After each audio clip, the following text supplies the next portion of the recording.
आज हम बात करते हैं भारत ने गोवा को पुर्तगाल से कैसे बचाया और पुर्तगालियों ने गोवा पर कब्जा कैसे किया। भारत में पुर्तगालियों के आने से पहले गोवा को बीजापुर सुल्तान यूसुफ आदिल शाह चलाता था। 1510 में पुर्तगाली गवर्नर अल्फानो द अल्बुकर्क ने सुल्तान से गोवा पर कब्जा कर लिया। 15 अगस्त 1947 के भारत विभाजन के बाद फ्रांसीसी नेवी 1954 में भारत को छोड़ दिया, लेकिन पुर्तगाली ने गोवा को नहीं छोड़ा।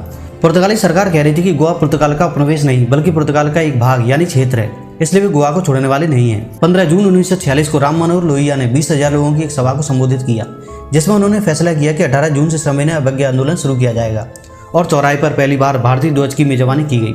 अब इस चौराहे का नाम राम मनोहर लोहिया चौराहा कहा जाता है। पुलिस ने लोहिया को गिरफ्तार किया, इसलिए इस गिरफ्तारी के विरोध में प्रदर्शन भी किया गया और लोहिया को रिहा करने के लिए पणजी पुलिस स्टेशन पर हमला किया गया, लेकिन वो विफल रहा। महात्मा गांधी ने अपनी पत्रिका हरिजन में इसके खिलाफ लिखा और इस कार्रवाई की आलोचना की।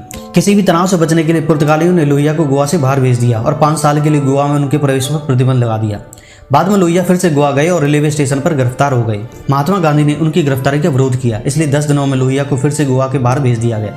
अब इसी रुख को देखते हुए गोवा के लोगों ने शेष भारत से सबक लिया और क्रांतिकारी गतिविधियों की शुरुआत की। आजाद गोमांतक दल नामक एक क्रांतिकारी संगठन का गठन भी किया गया था। गोवा के स्वतंत्रता संग्राम को आगे बढ़ाया गया, लेकिन पुर्तगालियों ने उनमें से कई को कैद कर लिया और कुछ क्रांतिकारियों को अफ्रीकी देश अंगोला की जेल में भेज दिया गया। 1955 में गोवा की आज़ादी के लिए 3000 से ज़्यादा लोगों ने सत्याग्रह शुरू किया।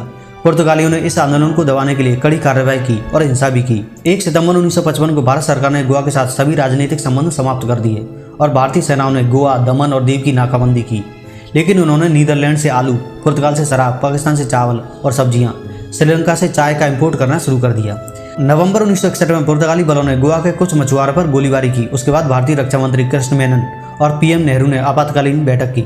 17 दिसंबर 1961 को भारतीय सेनाओं ने, जिसमें सेना, नौसेना, वायुसेना ने गोवा पर हमला किया, जिसका नाम ऑपरेशन विजय था।